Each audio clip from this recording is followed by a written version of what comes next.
What's up, y'all? I'm back out here at the range on a hot sunny day. It's supposed to be a scorcher for about the next week and a half. So as you can see, I've got my shade set up until my tree kicks in about noontime. Hopefully the breeze will pick up a little bit and help out too, because I've got a few interesting things planned for today. And we're gonna start it out with what should be a really interesting 9mm test. So as you can see, we got the jelly contraption up under the shade here with a couple of chronos and 2 fresh blocks of gel. No test done yet, so this is a really clear picture on this one here. Heavy clothing barrier, of course, with the layer of denim, fleece, and 2 layers of cotton t-shirt. And what we got for this one here is some more of that 9mm that was sent to me by Alan. So again, big thanks to him for that. We got the unlimited ammo nukes here, 9mm, 124 grain JHPs. As you can see there, brass case with that nuke projectile. Pretty interesting looking thing here. I had to go look these up. Now on Unlimited Ammo's site, they've got these things on a clearance at $9 a pack here. So it'd be interesting to see how well these do. That's a pretty good deal right now. They're saying that the Nuke 2.0 is coming soon, and so they got these listed as closeout at $9. Now I went to RMR Bullets, looks like is the maker of these nukes. As far as I can tell, I could be wrong, but I'm pretty sure this is one of their in-house projectiles, and they don't mention any kind of 2.0, but this thing looks really interesting. It actually opens up into 3 big old fat lead pedals and 6 jacket pedals around the edge. So hopefully these are moving fast enough to get them to do what they're supposed to do. I believe on Unlimited Ammo's site, they list these at $11.50. And I actually didn't see any kind of barrel test links listed, so I've got a couple different ones here. For a shorty, we've got my Canik Mete MC9 with the 3.1-inch barrel, and then for the longer one, we've got the G17 with the 4.5-inch barrel. So these should be really interesting as long as they've got the velocity to make them open up right, and they don't have any problem with that heavy clothing. But let's get this stuff set up and see what they can do. All right, let's see what kind of velocity we're working with. I'm going to do a 5-round average from each barrel length, starting with this MC9 first. They are saying 1150 on their site for this stuff, so we'll see how close we get. Those of y'all not familiar with this lab radar, you're going to see multiple readings here. Your large number is going to be at the muzzle, and then 5 across the bottom. The first one is set for 3 yards, which is roughly where the gel is here at 10 feet, and then you've got 10, 15, 25, and 50. So let's see what we get here. Looking for 1150. I don't expect it out of this shorty, but it would be nice. 1101, 1109, 1099, 1066, and 1078. So not the 1150, but again, I didn't expect it out of this. Let's see what the average was. All right, so our 5-round average right there was 1,091 feet per second. So again, not the 1150, but I imagine they went out of a G17, G19, probably G17, just going by that speed right there. We'll see, but 1091, that's really not too bad for a 124 for standard pressure anyway out of that short barrel. Extreme spread was 43 and the standard deviation was 17.7. So not too bad. Let's reset it and check out the G17. All right, let's see what we can squeeze out of it with this G17. Based on what we got with that MC9, I don't know if we'll quite pick up enough to hit that 1150, but we should be close. 1167, made a liar out of me. 1167 again. 1131.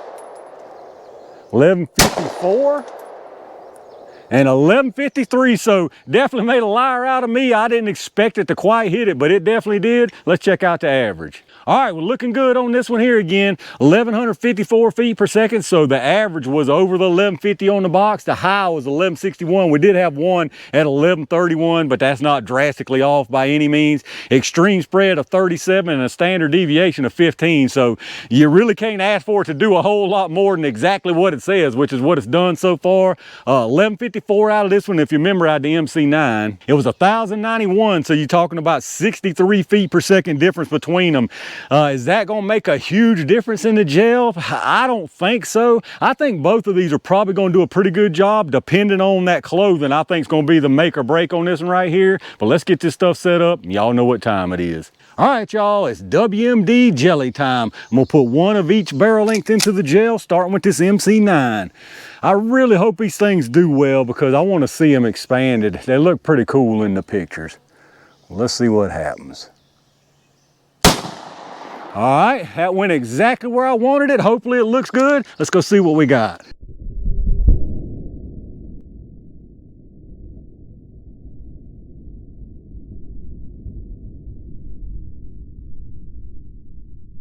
All right, that's not looking too bad down there so far. Let's see what this G17 does. I hope this G17 kicks it up a notch.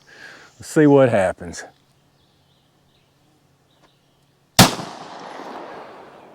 All right, that should have been another good one. Let's go see what we got.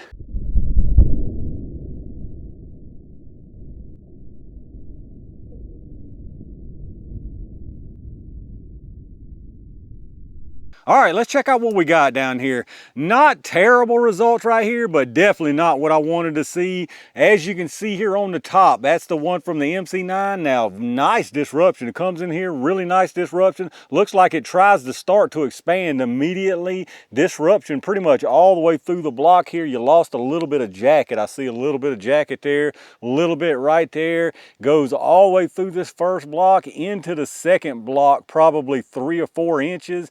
And it's sitting down here backwards, so it tumbled somewhere along the line, and you don't have full expansion at all, but you do have a little bit. And then moving down to the bottom, of course, that's the G17 right there. Again, it looks about the same. Comes in here, you can tell it wants to expand. Got some nice disruption there. Disruption all the way through the block again. Again, it dumps some jacket off right about the same spot. A couple pieces here and a couple pieces there, so almost exactly the same. Carries through this first block again into the second block. This one looks like it goes about maybe 1.5 inches, 2 inches. And again, this one's sitting backwards with not full expansion, but looks like it does have a little bit. Now, as far as the penetration on it, the one here out of the MC9, you're at 19.5 inches. So actually some nice penetration on that, even though it didn't really expand like it's supposed to.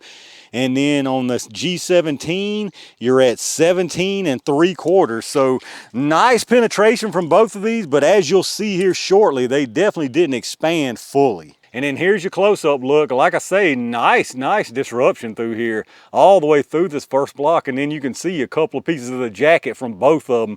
Pretty weird that they shed that jacket almost the exact same distance into the second block. And then you can see them there on the bottom, G17, and the top, MC9. From the top, pretty much same story again. Nice disruption all the way through this first block here. You can see that jacket fragmentation. And then if you look at the projectiles, I'll pull them here, of course, but you can tell we don't have full expansion by any means. All right, let's take a look at these projectiles. So again, not what I was hoping to see, but nothing I would call a total fail by any means. This one right here, that's the MC9, this is the G17. You can definitely see a difference. The G17 most definitely tried to open up more and did open up more, but again, neither one of them did exactly what they're supposed to. If you can look there, you can see they're cut into 3 pieces. That center lead is. It's got 3 pedals, and those are supposed to open up really nicely, and then you're supposed to have 6 jacket pedals around the outside. So I think personally, just a wild guess, is the cloth is what gave this one trouble right here. The velocity wasn't bad. Now, y'all know me though, I definitely would spice it up some. These would probably be a great candidate for plus P pressure. But as far as standard velocity, I mean, it had lighter recoil, you know, not really crazy report to it. So as far as that goes, standard pressure 124, I'm not too terribly mad at these anyway. But let's get a few measurements and see what they lost. They definitely did lose some because you can see it in the gel. They started at 124. This one from the MC9 is down to 120.6. Then the one from the G17 here is at 121.4. So a little bit of loss on both of them. Not a terribly large amount though. And then as far as the size, it's going to be really irregular just because how they partially expanded. On this MC9, you got 414 and 506, so not terrible again, but definitely not what you were supposed to get. And then on the G17, you got 430 and 481, so pretty much the same story on that one again. Partial expansion from both of them, but most certainly not all you were supposed to get. So there you go, y'all, the 124 grain Nuke loaded by unlimited ammo. Again, not terrible performance by any means, but not what I was hoping to see. I was hoping to see these bad boys open up really nicely. I'm also curious what the deal is with the 2.0 Nuke they say is coming soon on unlimited ammo, because again, these are, I'm pretty sure, made by RMR, and I don't see anything about a Nuke 2.0 on their site at all.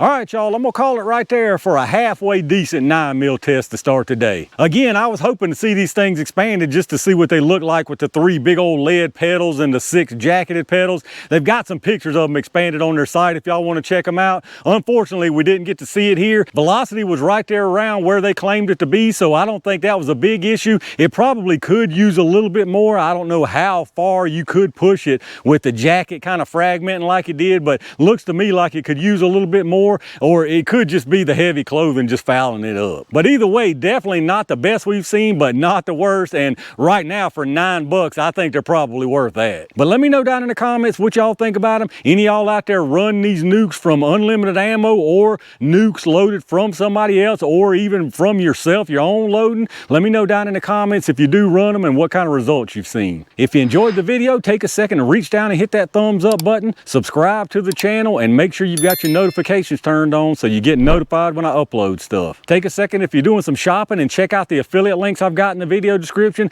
Lots of good stuff down there, including these Axle Ear Pro. It's hot and sweaty out here, but thank goodness I don't have to deal with no earmuffs out here because I couldn't take it. Y'all know last time I mentioned some wind noise, but I don't know if you've noticed, I've put the little foam wind protectors, and that took care of that big time. So definitely liking these a lot more now. If you are in the market for some Ear Pro, check these things out. Check out the GS Extreme Pros. I really like those. After I use these X cores a little bit longer, I'll probably do a full comparison video between the two and give you the pros and cons of both of them. Once again, a big thanks to all my Range Gang members and every single one of y'all for supporting the channel. I've got a couple more interesting tests planned for out here today, so stay on the lookout for those. And in the meantime, stay safe, stay prepared, and I'll see you soon.